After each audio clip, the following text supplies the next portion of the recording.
welcome back ulit sa aking channel at Helen Tabinas Vlog. So para sa video na gagawin natin ngayon ay magluluto tayo ng Arabic food.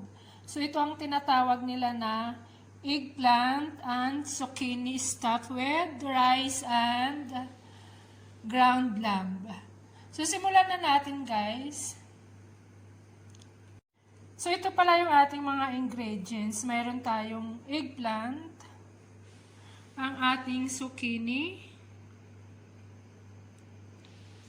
ground lamb, ang ating rice na binabad ko na, frozen tomato juice, at mayroon din tayong fresh tomato, salt, black pepper, cinnamon, and nutmeg powder. Gagamit din tayo ng olive oil, guys. So, ayan, simulan na po natin.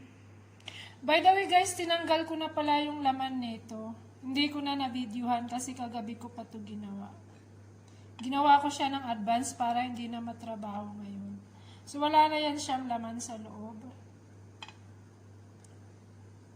Ayan. So, simulan na natin, guys. So, first, ilalagay lang natin yung ating salt.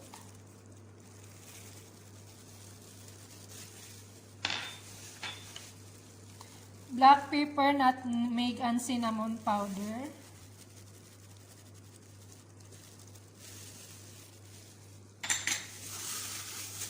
Haluin lang natin.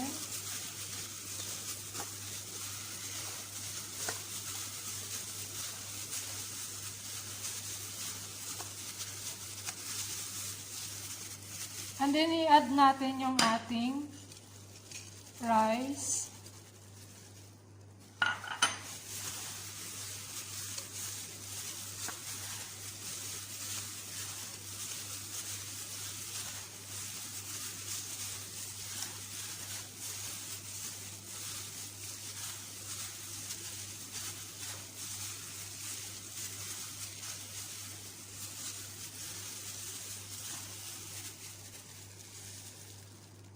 Next, ilagay na rin natin yung ating olive oil.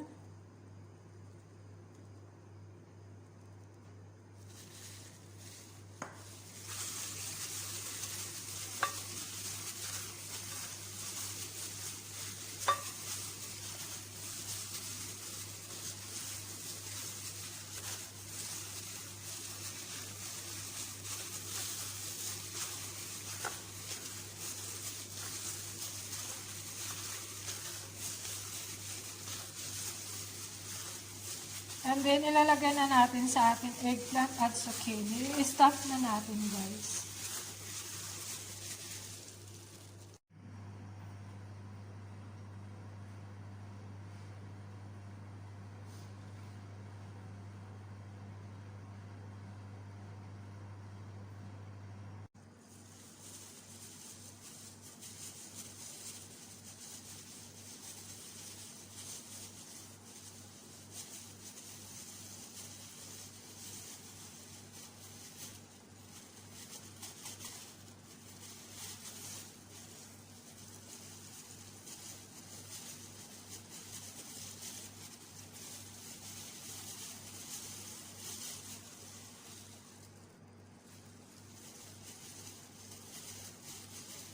So, kailangan, guys, hindi siya punong-puno at hindi siksik para hindi bumuka yung ating talong or yung ating eggplant.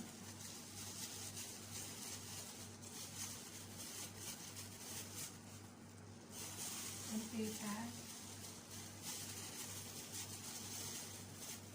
So, ayan, tama na. So, ayun po, malinis yung aking kamay. Mas matatagalan tayo pag naka-gloves kasi maluwag yung gloves sa kamay ko.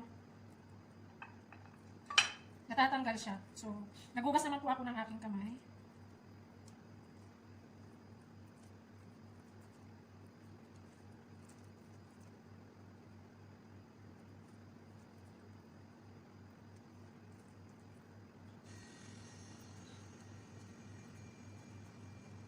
So, ayan, hanggang ganyan lang, guys. Kailangan dahan-dahan. Sensitive kasi ito eh, madali siyang masira, madali siyang bungka. So, kailangan natin dahan-dahanin.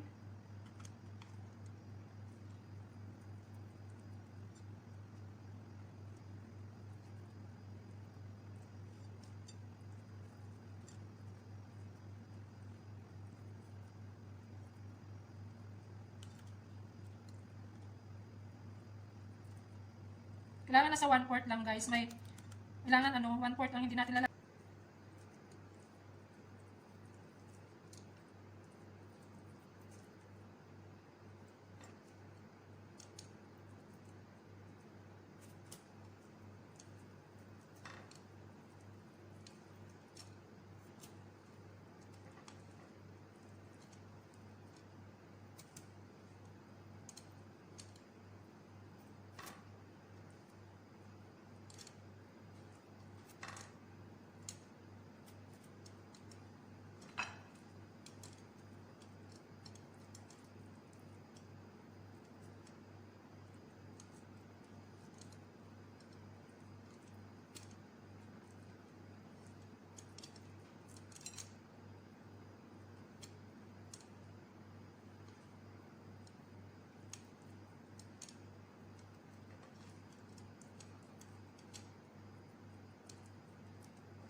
Napuno yata.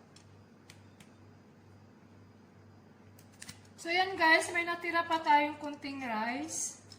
Kailangan pa natin gumawa ng isang eggplant at saka isang zucchini. So para maipakita ko sa iyo kung paano tinanggal. So ito guys, meron pa tayong isang talong. Hinugasan ko na to. At isang zucchini. So ito yung gamit natin pang tanggal ng laman sa loob. Gaganituin lang natin.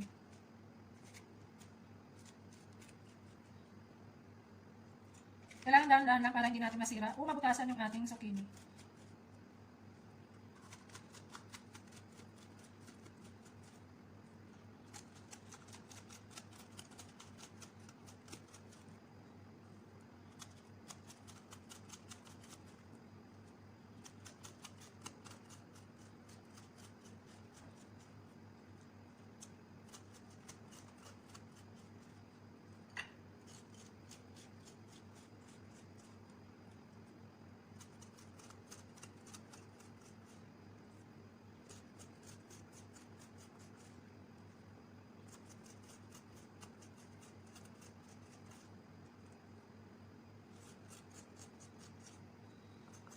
Yan, okay na yan. Then, isunod natin yung ating talong or eggplant.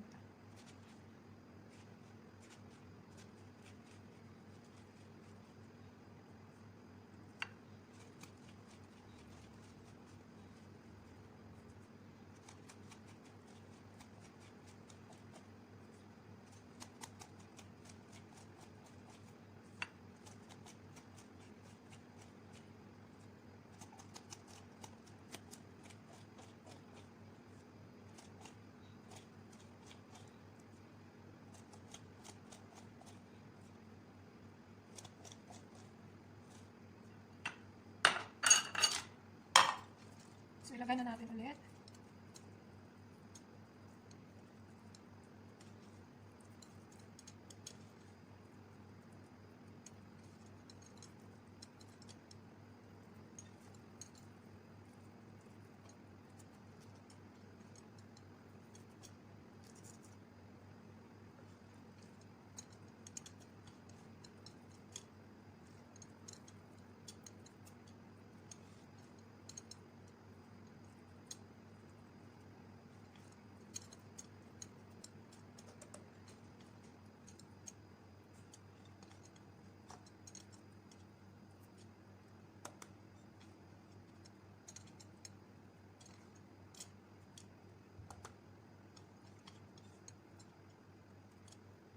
Next, i-cut lang natin yung ating tomatoes.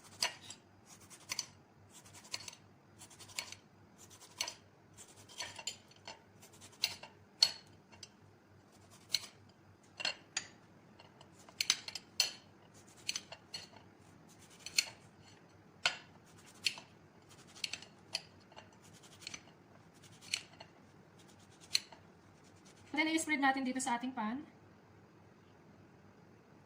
Para hindi masunog yung ating lulutuin.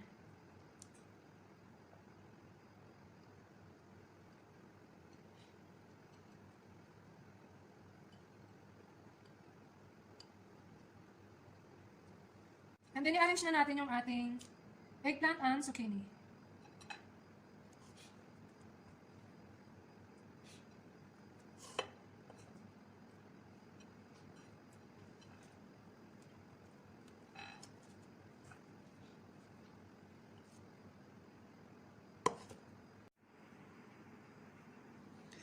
Next natin yung ating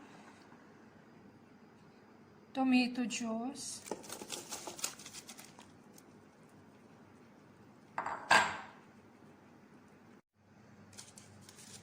Lagyan natin ng magic cubes.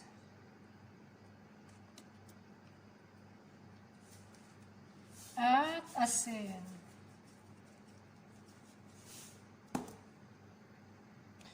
So guys, lulutuin natin to ng 1 oras or mahigit or hanggang sa maluto na yung ating karne. Kasi i-check natin yan mamaya kung malambot na yung ating karne. Anyway guys, kailangan nating daganan or lagyan ng isang plato sa taas para hindi lumutang yung ating talong at saka yung ating zucchini. So ganito yung style niyan. Takpan natin para hindi siya lumutang. And then, takpan na natin.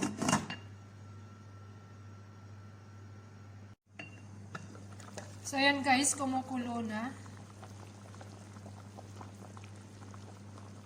So ganyanin lang natin.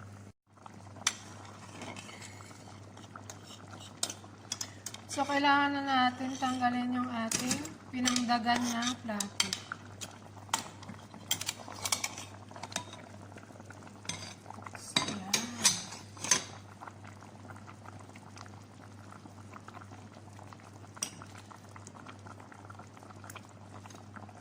Tikman natin yung kanyang asin.